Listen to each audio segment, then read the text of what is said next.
Hello friends and welcome back to another video from Tarannum's biology. तो दोस्तों, आज हम जिस टॉपिक के बारे में डिस्कशन करने वाले हैं वो टॉपिक है DNA, deoxy ribo nucleic acid. हम जानते हैं कि दुनिया का हर जीव, बैक्टीरिया हो या फिर प्लांट्स हो या एनिमल्स हो, वो सेल का बना हुआ है। कोशों से हर जीव की जो है संरचना हुई है। तो यदि उस कोश के अंदर, उस सेल के अंदर कोई मास्टरपीस मॉलिक्यूल हम किसी को टैग दे सकें तो वो टैग जो है वो डीएनए को जाता है। दोस्तों, मान लीजिए कि डीएनए एक ऐसी रचना है कि फॉर एग्जांपल किसी बिल्डिंग का यदि हमको कंस्ट्रक्शन करना है तो हमारे पास उसका मैप, उसका एक नक्शा होना बहुत ज़रूरी है, ठीक है, जिसके बेसिस पर हम कंस्ट्रक्शन जो है वो फ्रेम कर सकते हैं। इन द सेम वे किसी भी जीव की संरचना करनी है, किसी भी जीव की रचना जो है उसका निर्माण करना है, तो उसमें जो इम्पोर्टेंट रोल जो है, उसका जो गाइडलाइंस है, जो मैसेज है, वो डीएनए पर लिखा होता है। वो जो पूरी इबारत है, जो पूरा मैसेज है, वो डीएनए पर लेख की तरह लिखा हुआ होता है। तो यहाँ पर आपको जो इतना ब्यूटीफुल डीएनए अभी बना हुआ नज़र आ रहा है, इसका पूरा श्रेय जो है ये कुछ साइंटिस्ट को जाता है जिन्हें नोबेल प्राइज़ से सम्मानित किया गया है। वो साइंटिस्ट हैं जेम्स वाटसन, फ्रांसिस क्रिक। ये दो नाम आपने काफ़ी बार डीएनए की चर्चा में सुने होंगे। James Watson, Francis Crick, Maurice Wilkins and Rosalind Franklin. Okay, so finally ये मॉडल जो है, इसकी प्रस्तुति हमारे सामने करने वाले दो scientist James Watson and Francis Crick, जिन्होंने विल्किंस एंड फ्रैंकलिन के एक्सरे डिफ्रैक्शन डेटा के एनालिसिस के आधार पे ये दुनिया के सामने प्रस्तुत कर दिया कि yes, DNA is a double helical model. DNA एक द्वितीय अथवा तो डबल श्रृंखला में रचना है, जिसे यहाँ पर फिगर में मैंने कोशिश की है आपके सामने रिप्रेजेंट करने की। ओके, तो इसकी रचना में क्या क्या चीज़ें इन्वॉल्व हैं वो हम डिटेल में वन बाय वन स्टडी करेंगे। आप यहाँ पर देख सकते हैं कि मैंने डीएनए का एक और छोटा सा यहाँ पे लेडर जैसा स्ट्रक्चर बनाया है। तो पहले हम जान लेते हैं कि इस लेडर जैसे स्ट्रक्चर में ये जो डिफरेंट काइंड्स ऑफ स्टेप्स आपको दिख रहे हैं वो क्या डिनोट कर रहे हैं। तो इस एक पार्ट का, एक यूनिट का जो है डिस्क्रिप्शन यहाँ पर पूरा लिखा हुआ है। तो यहाँ से हमें ये पता चलता है कि ये एक यूनिट जो है, ये एक पोर्शन जो है, उसे हम क्या कहेंगे, न्यूक्लियोटाइड। ठीक है, मीन्स डीएनए जो है, डीएनए की ये जो दोनों श्रृंखलाएं हैं या फिर ये जो दोनों स्ट्रैंड हैं डीएनए के, वो न्यूक्लियोटाइड से बने हुए हैं। जैसे कि फॉर एग्जांपल, जैसे कि प्रोटीन है। प्रोटीन किसी चीज़ का पॉलीमर है। किसका पॉलीमर है? तो अमीनो एसिड जब एक दूसरे के साथ पेप्टाइड बॉन्ड से जब जुड़ जाते हैं, ठीक है, तो जो रचना अस्तित्व में आ रही है उसे हम कहते हैं protein. Let me give you another example.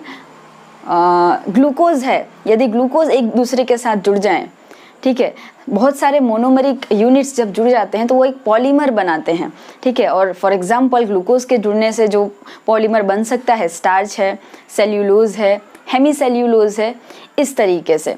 तो उसी प्रकार, ठीक उसी प्रकार यदि न्यूक्लियोटाइड्स, यदि बहुत सारे न्यूक्लियोटाइड्स, हजारों, मिलियंस ऑफ न्यूक्लियोटाइड्स यदि एक दूसरे के साथ कनेक्ट हो जाएं तो जो रचना अस्तित्व में आती है उसे हम डीएनए कहते हैं, या फिर उसे हम आरएनए भी कह सकते हैं। मीन्स इन शॉर्ट उसे हम पॉलीन्यूक्लियोटाइड चेन के रूप में प्रस्तुत कर सकते हैं। तो ये जो डीएनए है उसमें ये जो एक यूनिट है ये है न्यूक्लियोटाइड। अब ये जो न्यूक्लियोटाइड है, डीएनए के कॉन्टेक्स्ट में यदि हम बात करें तो इसे हम कहेंगे डीऑक्सी राइबो न्यूक्लियोटाइड। अब इस न्यूक्लियोटाइड की रचना में क्या क्या पॉसिबल चीज़ें इन्वॉल्व हैं वो जानना बहुत ज़रूरी हो जाता है। तो हम उसे समझते हैं। पहले न्यूक्लियोटाइड की जो रचना है उसमें तीन component very very important, pentose sugar, nitrogen base और फॉस्फेट ग्रुप। ये तीनों चीज़ें आपको याद रखनी है। कोई भी न्यूक्लियोटाइड हो, चाहे वो आरएनए में हो या फिर डीएनए में हो, उसमें ये तीन कंपोनेंट आपको देखने को मिल जाएंगे। सबसे पहला pentose sugar, second nitrogenous base and third phosphate group. Okay, सबसे पहले हम पेंटोज शुगर पर थोड़ा प्रकाश डालते हैं। पेंटोज शुगर जो है, नाम पर से समझ में आता है हमें कि पेंटोज मीन्स 5। ओके, 5 क्या, पेंटोज शुगर में आपको इसकी जो केमिकल कॉन्फ़िगरेशन जो मिलेगी उसमें आपको 5 कार्बन जो है वो देखने को मिल जाएंगे, जिसकी इमेज मैंने यहाँ पर बनाई है। हम धीरे धीरे वहाँ तक पहुँचते हैं। पेंटोज शुगर 2 टाइप्स की होती हैं, एक डीऑक्सीराइबोज और एक राइबोज। ओके, तो पहले हम राइबोज को समझते हैं, जिसके बाद डीऑक्सीराइबोज का समझना आपके लिए आसान हो जाएगा। राइबोज की जो रचना है यहाँ पर मैंने बनाई है, क्योंकि ये पेंटोज शुगर है। आप देखेंगे यहाँ पर 5 कार्बन आपको दिखाई देंगे इस स्ट्रक्चर के अंदर। This is the first carbon, this one is second, third, fourth and fifth carbon is right over here. Okay, और यहाँ पर आपको ऑक्सीजन दिखेगा, यहाँ पर गलती से भी कार्बन मत लिख दीजिएगा। Okay, so that will be the huge mistake. तो यहाँ पर first, second, third, fourth and 5 ये 5 कार्बन युक्त पेंटोज शुगर हो गई, और ये राइबोज है। ठीक है, बाकी जो हाइड्रोक्सिल ग्रुप है और हाइड्रोजन एटम है ये आपको याद करना पड़ेगा। इसे या तो आप चाहें तो आप नोटबुक और पेन लेकर बैठिए और इसे साथ में ड्रॉ कर लीजिए, और एल्स ये जो कंटेंट है जब एक्सप्लेनेशन ख़त्म हो जाए तो आप इसका स्क्रीनशॉट ले लीजिएगा, जिससे आपको आसानी हो चीज़ें समझने में। तो ये राइबोज का स्ट्रक्चर हो गया, पेंटोज शुगर राइबोज। ओके, जिसमें आप यदि काउंट करने जाएंगे तो आपको कार्बन 5 नज़र आएंगे, हाइड्रोजन जो है वो टोटल 10 है, and oxygen again 5 in number. Okay, now let's try to understand the deoxyribose sugar. Deoxyribose sugar का नाम डीऑक्सी किस लिए रखा गया, क्योंकि आप इन दोनों शुगर्स को यदि कंपेयर करें तो आपको एक डिफरेंस नज़र आएगा इस पोर्शन पर, जिसे मैंने ग्रीन कलर से हाईलाइट करने की कोशिश की है। आप यदि ध्यान से इस रचना को देखें तो ये जो पेंटोज शुगर है, राइबोज जिसका नाम है, उसमें आपको एक ऑक्सीजन जो है वो अधिक मिलेगा। इस कंडीशन में आपको वो ऑक्सीजन नहीं दिखाई दे रहा है, यहाँ पर सिर्फ हाइड्रोजन एटम है, जबकि यहाँ पर हाइड्रोक्सिल ग्रुप है। Okay, so this is the only difference between these 2 pentose sugars. Fine, तो यहाँ पर एक ऑक्सीजन की कमी की वजह से इसका नाम जो है डीऑक्सी हो गया है। D means absent, it has been eliminated from the system. Okay, so deoxyribose, तो इसका जो फॉर्मूला है उसमें एक ऑक्सीजन कम हो जाता है, तो यहाँ पर जो O5 था, फॉर्मूला पूरा सेम टू सेम यहाँ पर हम लिखेंगे, सिर्फ ऑक्सीजन को हम एक लेस कर देंगे। ओके, तो ये हुई पेंटोज शुगर। 2 पेंटोज शुगर्स हैं, ribose and deoxyribose. Now let's move towards the second portion, nitrogenous basis. Nitrogenous basis के 2 प्रकार हैं, प्यूरिन बेस और पिरिमिडिन बेस। ये आपको याद रखना है। प्यूरिन बेस में आपको 2 नाम याद रखने होंगे, एडेनिन और ग्वानिन, एंड पिरिमिडिन बेस में आपको 3 नाम याद रखने होंगे, thymine, cytosine and uracil. Okay, purine base की एक हम स्केलेटन देखें उसका यदि, तो वो डबल रिंग स्ट्रक्चर है। आपको जस्ट 2 रिंग स्ट्रक्चर का एक डायग्राम याद रखना है, जिसकी बहुत डिटेल में आपको जाने की कोई ख़ास ज़रूरत नहीं है। बस इतना याद रखें कि प्यूरिन बेस जो है, एडेनिन और ग्वानिन डबल रिंग स्ट्रक्चर है, और इस रिंग के अंदर आपको नाइट्रोजन की नंबरिंग सिर्फ याद रखनी होगी, जिसकी हमें आगे जाकर ज़रूरत पड़ने वाली है। ठीक है, तो यहाँ पर ख़ास करके ये जो 9th नंबर का नाइट्रोजन है ये हमें याद रखना है। ओके, मैं आपको एक बार नंबरिंग यहाँ से काउंट करके बता रही हूँ। This is first, second, third, fourth, fifth and sixth, 7, 8 and 9। Fine, तो ये 9 नंबर पर जो नाइट्रोजन है उसे एक बार दिमाग में प्रिंट करके याद रख लीजिएगा, जिसके आगे हमें ज़रूरत पड़ने वाली है। फाइन, पिरिमिडिन बेस जो है, जिसमें 3 नाम हमने याद किए, थाइमिन, साइटोसिन एंड यूरासिल, वो सिंगल रिंग स्ट्रक्चर है। फाइन, और इस सिंगल रिंग स्ट्रक्चर में यदि हम नंबरिंग देखें तो it starts from this side and this is first, second, third, fourth, fifth and sixth. Fine, इसमें फर्स्ट नंबर पर नाइट्रोजन जो यहाँ पर मेंशन किया है NH, वो आपको याद रखना है, ठीक है, जिसकी आगे अभी हम चर्चा करेंगे। फाइन, तो ये हो गए nitrogenous bases, purine base and pyrimidine base. Purine में 2 नाम, एडेनिन और ग्वानिन। पिरिमिडिन बेस में आपको 3 नाम याद रखने हैं, thymine, cytosine and uracil. Okay, now let's move towards the third important portion of the nucleotide, and that is nothing but the phosphate group. Okay अब इस फॉस्फेट ग्रुप की हम बात करें तो ये H3PO4 के स्वरूप में जो है न्यूक्लियोटाइड में ऐड होता है। फाइन, तो इसकी संरचना आप देख लीजिए, एक फॉस्फोरस है, हाइड्रोजन के 3 एटम्स हैं, ऑक्सीजन जो है वो आपको 4 दिखेंगे। फाइन, तो दिस इज H3PO4। अब एक चीज़ आपको याद रखनी है यहाँ पर, ये पूरी रचना हमने समझ ली, ठीक है। यदि हम डीएनए का फ्रेमवर्क तैयार कर रहे हैं, डीएनए यदि हमें बनाना है तो उसमें जो यूनिट्स हम जो इकाइयाँ हम यहाँ पर ऐड करेंगे, ठीक है, उनमें हम इन सभी में से अलग अलग घटकों का सिलेक्शन करके उन इकाइयों को हम बनाएंगे। कौन सी इकाइयाँ? तो न्यूक्लियोटाइड्स। डीएनए के कॉन्टेक्स्ट में बात कर रहे हैं तो डीऑक्सीराइबोन्यूक्लियोटाइड्स। फाइन, तो डीऑक्सीराइबोन्यूक्लियोटाइड बनाने के लिए हमें क्या क्या चाहिए? फाइन, हमें चाहिए डीऑक्सीराइबोज शुगर जो कि पेंटोज शुगर है। हमें इन तीनों कंपोनेंट में से कुछ ना कुछ चाहिए। फाइन, इसमें से हम लेंगे डीऑक्सीराइबोज शुगर। नाइट्रोजिनस बेसिस, बहुत ध्यान से यहाँ पर समझिएगा, नाइट्रोजिनस बेसिस जो है डीएनए के अंदर प्यूरिन और पिरिमिडिन बेस में हम ए, जी और टी और सी, ये 4 प्यूरिन बेसिस हम डीएनए के फ्रेमवर्क में यूज कर सकते हैं।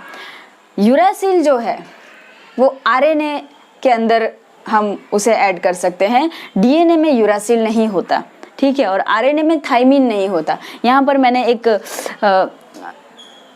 नोट्स लिखकर यहाँ पर रिप्रेजेंट किया है कि डीएनए में 4 ही नाइट्रोजन बेस होंगे, ए, टी, जी एवं सी।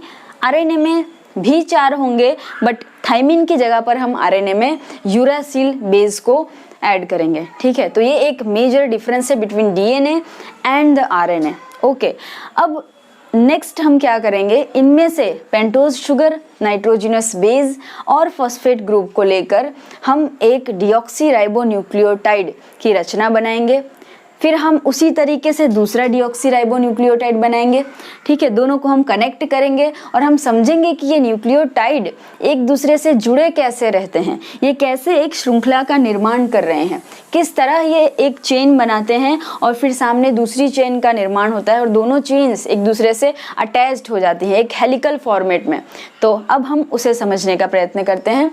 तो इस पेज पर जो भी अभी लिखा हुआ है इसका आप एक बार स्क्रीनशॉट ले सकते हैं।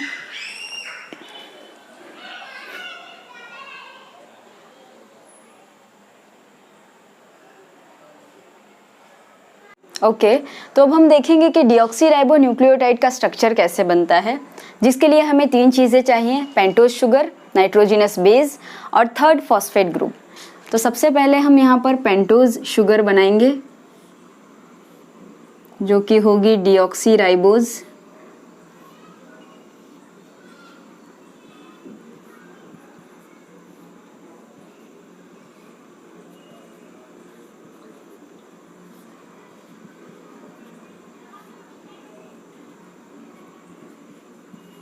ये हो गई डीऑक्सीराइबोज पेंटोज शुगर।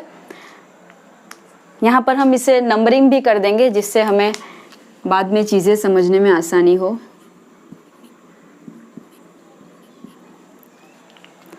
अब हम सेकेंड ग्रुप जो ऐड करेंगे वो होगा नाइट्रोजिनस बेस।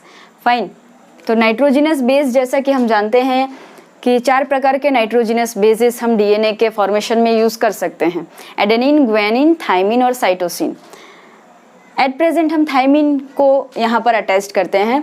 तो हम जानते हैं कि थाइमिन जो है वो है pyrimidine base, means single ring structure,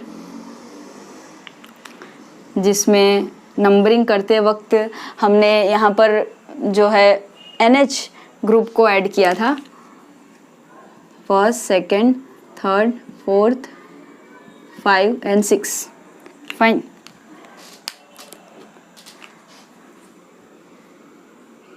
okay, अब ये नाइट्रोजिनस बेस इस पेंटोज शुगर के साथ किसी न किसी बॉन्ड से तो अटैच्ड होगा, फाइन। तो वो बॉन्डिंग बनने के लिए यहाँ से एक वाटर मॉलिक्यूल जो है एलिमिनेट होगा।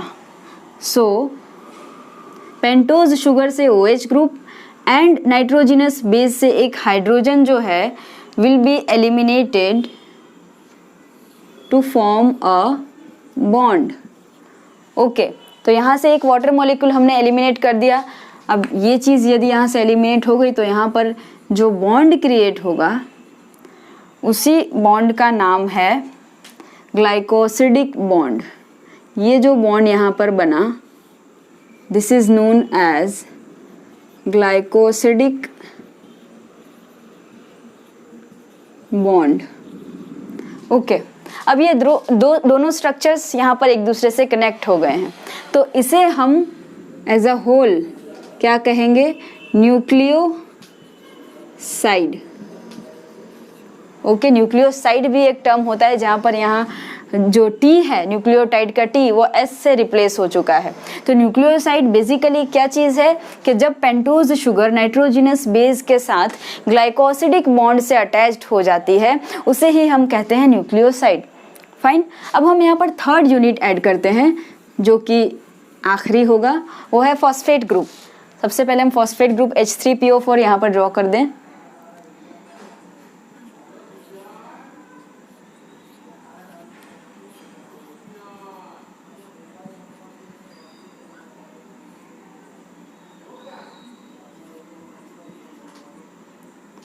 ये हो गया फॉस्फेट ग्रुप।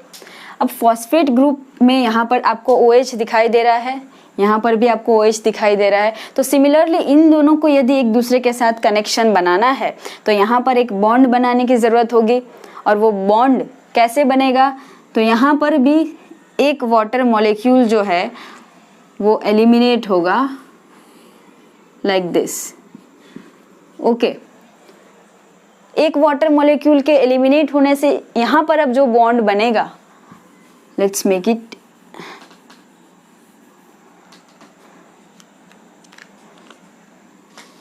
अब यहाँ पर आपको जो बॉन्ड नजर आएगा लाइक दिस, इस बॉन्ड को कहते हैं फॉस्फोईस्टर बॉन्ड।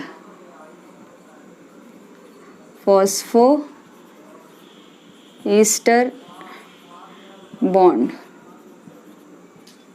ओके, तो आपको क्या याद रखना है कि पेंटोज शुगर के साथ नाइट्रोजिनस बेस जिस बॉन्ड से कनेक्ट हो रहा है वो बॉन्ड है ग्लाइकोसिडिक बॉन्ड, और इसी पेंटोज शुगर के साथ फॉस्फेट ग्रुप जिस बॉन्ड से कनेक्ट हो रहा है वो है फॉस्फोईस्टर बॉन्ड। फाइन। तो ये हमने स्ट्रक्चर बना लिया एक डीऑक्सीराइबो न्यूक्लियोटाइड का, जो कि यहाँ पर मैंने यहाँ पर मेंशन किया है। फाइन। इसी तरीके से दूसरा न्यूक्लियोटाइड होगा, तीसरा होगा, चौथा होगा, और ये सारे न्यूक्लियोटाइड एक दूसरे के साथ अटैच्ड होकर एक चेन बनाएंगे। फाइन। तो ये एक न्यूक्लियोटाइड हो गया।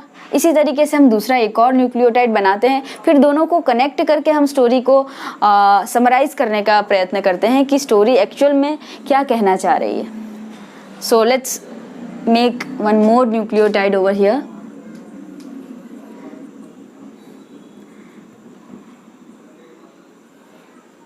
अगेन हमें पेंटोज शुगर बनानी होगी, डीऑक्सीराइबोज।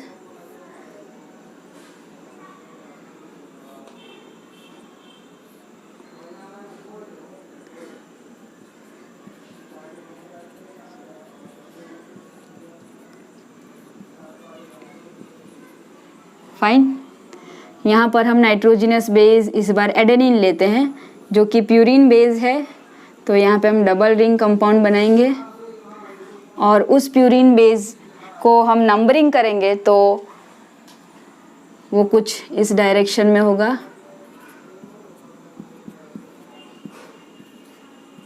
फाइन। और इसे भी हम नंबरिंग कर देते हैं।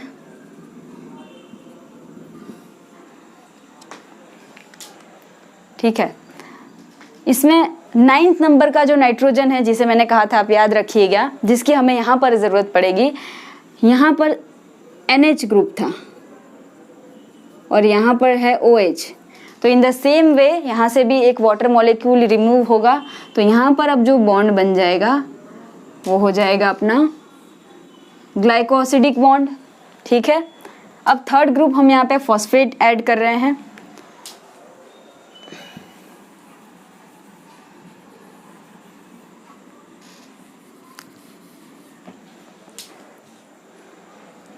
फॉस्फेट को हम यहाँ पर बनाएंगे पहले,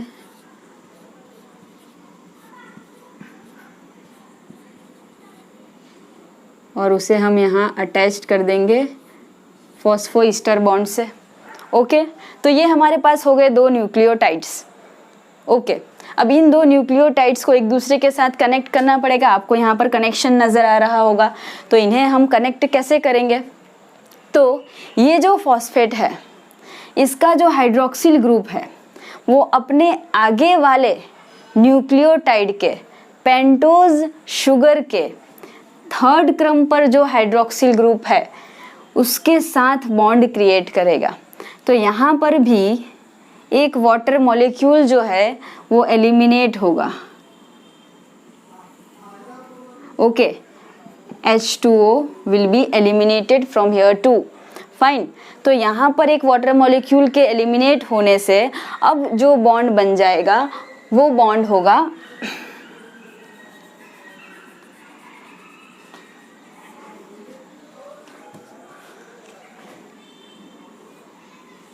इस प्रकार का। ओके फाइन, तो अब ये जो स्ट्रक्चर बना, इतना, ये जो स्ट्रक्चर है, ये जो बॉन्ड है, इसे हम कहते हैं phosphodiester bond. This bond is known as phosphodiester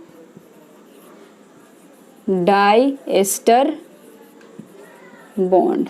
okay, phosphodiester bond.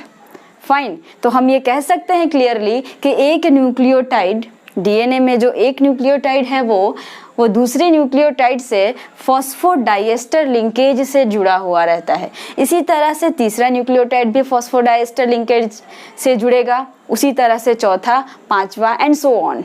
ठीक है, तो ऐसे मिलियंस ऑफ न्यूक्लियोटाइड्स एक दूसरे से फॉस्फोडाइएस्टर लिंकेज से जुड़े रहते हैं। फाइन, अब ये जो रचना हमें अस्तित्व में आई है, जो हमें अभी नज़र आ रही है, वो है डाई न्यूक्लियोटाइड। यहाँ पे दो न्यूक्लियोटाइड के यूनिट्स आपको देखने को मिल रहे हैं। अब ऐसे ही मैं हज़ारों न्यूक्लियोटाइड्स के यूनिट्स को यदि एक साथ कनेक्ट कर दूँ तो वो हो जाएगा पॉलीन्यूक्लियोटाइड, जो कि ये स्ट्रक्चर है।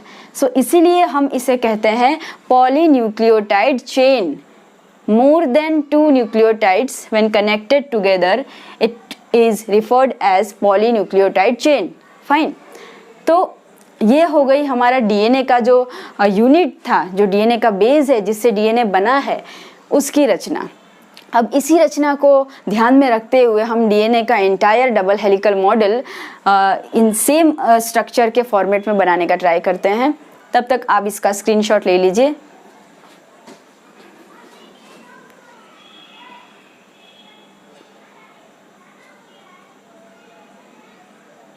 तो अब हम डीएनए का double helical structure nitrogenous basis के आधार पर डिटेल्ड स्ट्रक्चर बनाएंगे, जो कि बहुत ही आसान है।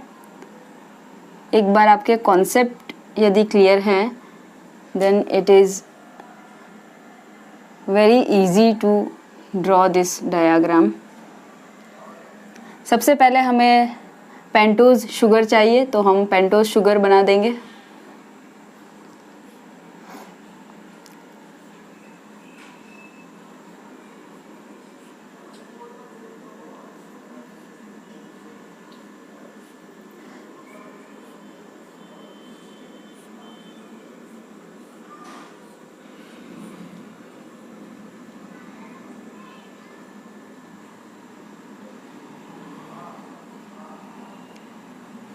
उसी तरीके से दूसरे स्ट्रैंड की पेंटोज शुगर्स भी हम बनाएंगे इस तरीके से।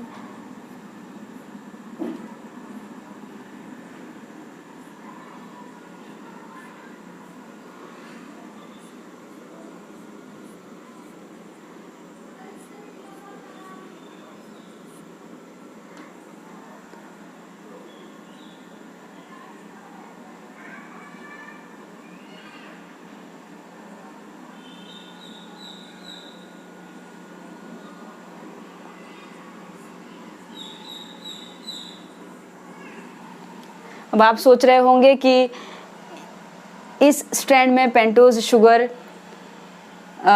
जो है वो एकदम करेक्ट और स्ट्रेट डायरेक्शन में है, जबकि इस स्ट्रैंड में उनका रिवर्स ऑर्डर यहाँ पर मैंने बनाया है, उन्हें उलट कर बनाया है। इसका मतलब है कि डीएनए के जो दोनों स्ट्रैंड हैं वो एक दूसरे से एंटी पैरेलली अरेंज्ड होते हैं। फॉर एग्जांपल इस इमेज में मैंने यहाँ पर जो डीएनए बनाया है, तो इसके जो दोनों स्ट्रैंड्स हैं जिसमें डायरेक्शन शो की हुई है और वो हुए 5 prime to 3 prime and 3 prime to 5 prime direction, means एक स्ट्रैंड डीएनए का 5 प्राइम टू 3 प्राइम में रन करेगा तो दूसरा उसके anti parallelly 3 to 5 prime direction में होगा। ये कॉन्सेप्ट ये बनने के बाद आपको क्लियर हो जाएगा कि ये दोनों स्ट्रैंड एंटी पैरेलल अरेंजमेंट जो है वो किस प्रकार का फॉलो करते हैं। तो हमने लगभग यहाँ पर 1 2 3 4 5 न्यूक्लियोटाइड बनाने का प्रयास किया है, जिसमें अभी हमने सिर्फ और सिर्फ पेंटोज शुगर जो कि डीऑक्सी राइबोज है वो बना दी है। अब हम सेकेंड स्ट्रक्चर जो ऐड करेंगे वो यहाँ पर होगा नाइट्रोजिनस बेस। ठीक है, हर एक पेंटोज शुगर में हम ग्लाइकोसिडिक बॉन्ड के साथ नाइट्रोजिनस बेस को अटैच्ड कर दे रहे हैं।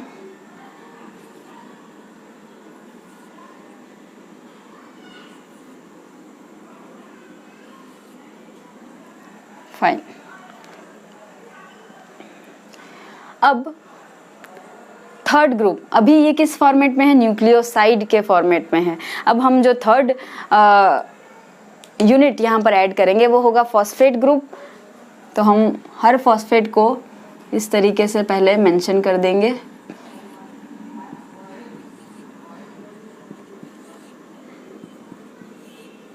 Similarly on the other side too. This is the easiest way of drawing this diagram of DNA model। ठीक है, इस तरह से हमने फॉस्फेट ग्रुप को दोनों तरफ मेंशन कर दिया। अब हमें सिर्फ इनके बीच का कनेक्शन बनाना है। ओके, अब एक चीज़ हमें याद रखनी है कि जो फॉस्फेट ग्रुप है वो अपने आगे वाले पेंटोज शुगर के थर्ड कार्बन के साथ जुड़ेगा और अपने पीछे वाले पेंटोज शुगर के 5th कार्बन के साथ जुड़ेगा। So this is first, second, third, fourth and 5th carbon हमें पता है यहाँ होता है, जिसके साथ ये फॉस्फेट यहाँ पर जुड़ेगा। ओके, सिमिलरली ये फॉस्फेट भी अपने आगे वाले पेंटोज शुगर के 3rd कार्बन के साथ जुड़ेगा और अपने पीछे वाले पेंटोज शुगर के 5th कार्बन से जुड़ेगा। फाइन। और ये कार्बन जो है CH2 के फॉर्मेट में था तो उसका 2 हाइड्रोजन हम यहाँ पर मेंशन कर देंगे, CH2 थर्ड,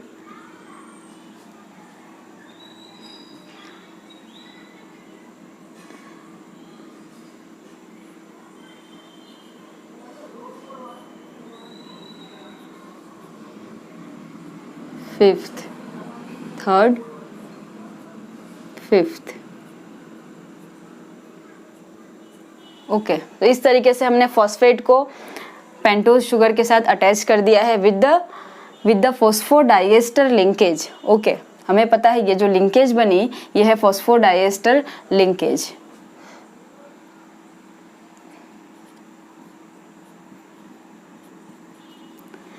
इस साइड भी हम सेम फिनोमिनन को अप्लाई करेंगे। ये जो फॉस्फेट है अपने आगे वाले नाइट्रोजिनस, अपने आगे वाले पेंटोज शुगर के 3rd प्राइम एंड से जुड़ेगा और अपने पीछे वाले पेंटोज शुगर से 5th कार्बन के एंड पर अटैच्ड होगा। ओके, सो यहाँ पर हम इसे 3rd के साथ कनेक्ट कर रहे हैं एंड यहाँ पर 5th।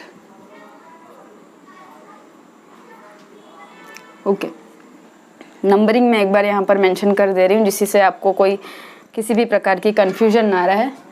1 2 3 4 and 5th carbon and यहाँ पर 1 2 3 4 and 5th. So this is 5th carbon phosphate, this is 3rd.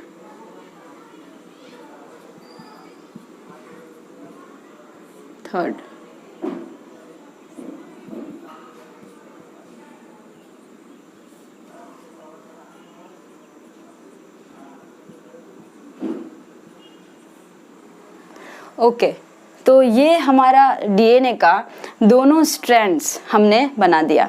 अब ये 3 प्राइम और 5 प्राइम हम किस बेसिस पर मेंशन करते हैं, तो इस स्ट्रैंड में हम यदि देखें तो आप देखेंगे कि यहाँ पर 1 2 3 4 एंड 5th कार्बन पर फॉस्फेट ग्रुप अटैच्ड है और वो आखिरी न्यूक्लियोटाइड है इस स्ट्रैंड का।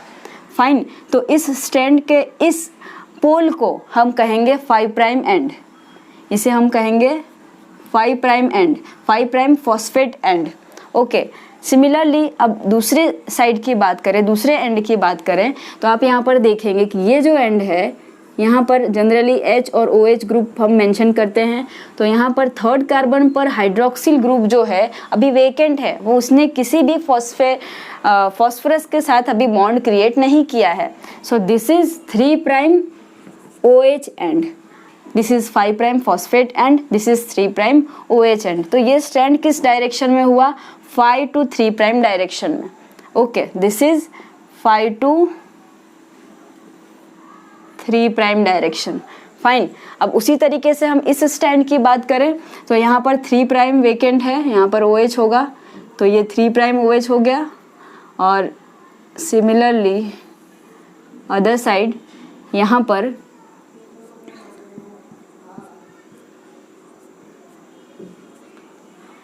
5 प्राइम साइड जो है वो वेकेंट है, जहाँ एक फॉस्फेट ग्रुप अटैच्ड है, तो ये हो जाएगा 5 प्राइम एंड। तो ये दोनों जो स्ट्रैंड है वो एक दूसरे के एंटी पैरेलली अरेंज्ड है। फाइन, अब इन दोनों स्ट्रैंड को एक दूसरे से कनेक्ट करने के लिए भी कोई तो बॉन्ड चाहिए, तो वो जो बॉन्ड होगा वो होगा हाइड्रोजन बॉन्ड, जो कि एक वीक बॉन्ड माना जाता है, जिसे हम स्ट्रेट लाइन से नहीं मेंशन करेंगे, उसे हम डैश लाइन से मेंशन करेंगे। फाइन, उसे बनाने के लिए आपको यहाँ पर एक और कॉन्सेप्ट समझना जरूरी है, चारगॉफ लॉ। चारगॉफ का जो रूल है, चारगॉफ्स रूल, वो है बेस पेयरिंग के रिलेटेड एक नियम, एक रूल, जिसमें उन्होंने ये समझाया कि जो एडेनिन है, जो कि एक प्यूरिन बेस है, वो हमेशा पिरिमिडिन बेस के साथ ही बाइंड होगा। मीन्स एडेनिन हमेशा थाइमिन के साथ ही बाइंड होगा, और ग्वेनिन हमेशा साइटोसिन के साथ ही बाइंड होगा। और ये हमेशा आपको याद रखना है कि एडेनिन और थाइमिन के बीच में हाइड्रोजन बॉन्डिंग डबल है, और ग्वेनिन और साइटोसिन के बीच में ट्रिपल हाइड्रोजन बॉन्ड आपको देखने को मिलेगा। फाइन, तो यहाँ पर जो नाइट्रोजिनस बेस हैं, जिसके नाम अभी हमने यहाँ मेंशन नहीं किए हैं, वो हम अब मेंशन करते हैं। For example, let me use the different colour marker. ये एडेनिन है तो यहाँ हमेशा T आएगा, या फिर ये थाइमिन है तो इसका पैर हमेशा एडेनिन के साथ बनेगा। इन शॉर्ट, प्यूरिन को आपको प्यूरिमिडिन के साथ ही हमेशा कनेक्ट करके कंसीडर करना है और ये स्ट्रक्चर बनाना है। यहाँ पर G है तो यहाँ C होगा, C है तो यहाँ G हो जाएगा। ये आप कुछ भी ले सकते हैं, it is up to you.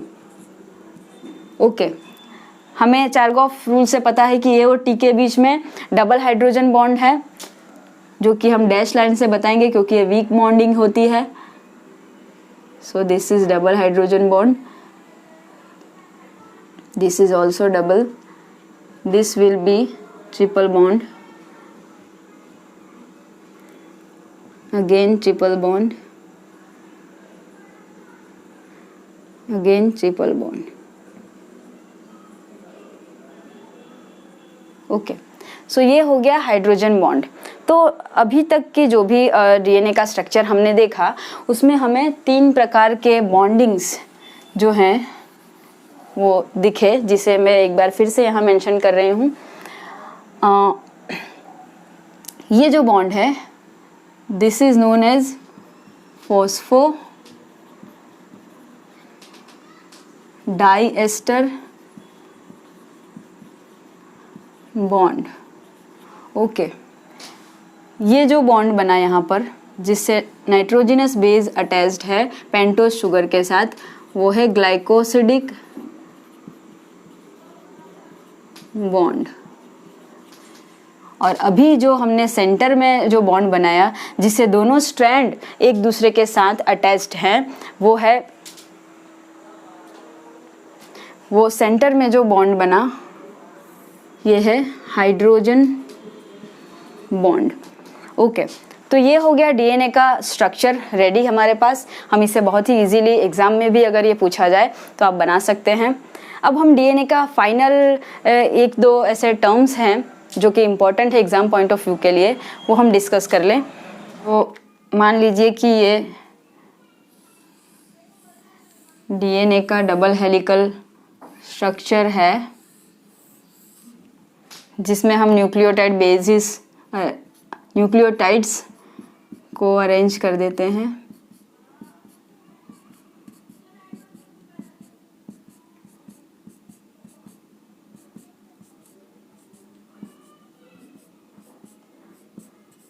Fine, हमें पता है कि डीएनए जो है वो एक हेलिकल फॉर्मेट में अरेंज है जो टर्न और ट्विस्टिंग स्वरूपी रचना को दर्शाता है। तो उसका जो एक कंप्लीट टर्न है, मान लीजिए कि यहाँ पर से उसका एक टर्न शुरू हो रहा है, तो अगेन वो 360 पर जब वो दूसरा टर्न लेने की शुरुआत करता है तो एक कंप्लीट टर्न जो डीएनए का है वो 360 डिग्री पर है, जिसकी वजह से ये जो न्यूक्लियोटाइड बेसिस हैं वो एक दूसरे के ऊपर स्ट्रेट तरीके से नहीं अटैच्ड हैं। उनका अरेंजमेंट कुछ ऐसा आपको टेढ़ा दिखाई देगा, जैसे आपने स्टेयरकेस पर भी देखा होगा कि स्टेप्स जो है वो सीधे एक के ऊपर एक नहीं होते, उनका अरेंजमेंट थोड़ा सा क्रॉस होता है एक दूसरे से। तो the angle between the two adjacent nucleotide is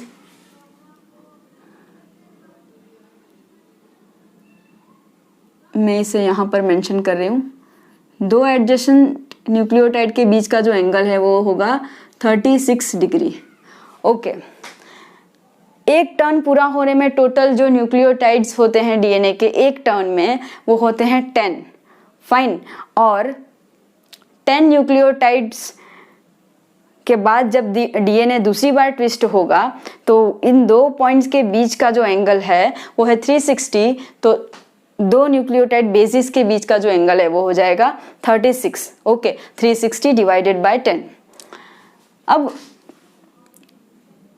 ये जो 10 न्यूक्लियोटाइड्स हैं इनके बीच का जो डिस्टेंस है, एक कंप्लीट टर्न के अंदर जो 10 न्यूक्लियोटाइड्स हैं उनके बीच का इतना जो डिस्टेंस है वो है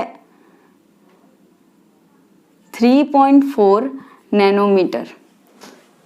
ओके, फाइन, तो the distance between two adjacent nucleotide will be, इन दोनों के बीच का अंतर कितना हो जाएगा 3.4 divided by 10 means 0.34 nanometre. Okay, and the width of the DNA is 2 nanometre. Okay, so ये कुछ इंपॉर्टेंट फिगर्स है जो आपको एग्जाम पॉइंट ऑफ व्यू के लिए याद रखनी होंगी। तो आज हमने डीएनए का पूरा डिटेल्ड स्ट्रक्चर देखा और उस डिटेल स्ट्रक्चर में हमने देखा कि न्यूक्लियोटाइड जो है वो कैसे बनते हैं, उनके जुड़ने से डीएनए की चेन कैसे बनती है और दोनों चेन एक दूसरे से किस बॉन्ड से अटैच्ड है, उनके बीच का डिस्टेंस क्या है, वगैरह वगैरह। तो आज हम जो डीएनए का स्ट्रक्चर है वहाँ पर लेक्चर को यहाँ पॉज करते हैं। मिलते हैं नेक्स्ट क्लास में ऐसे ही कुछ नेक्स्ट टॉपिक के साथ। Thank you.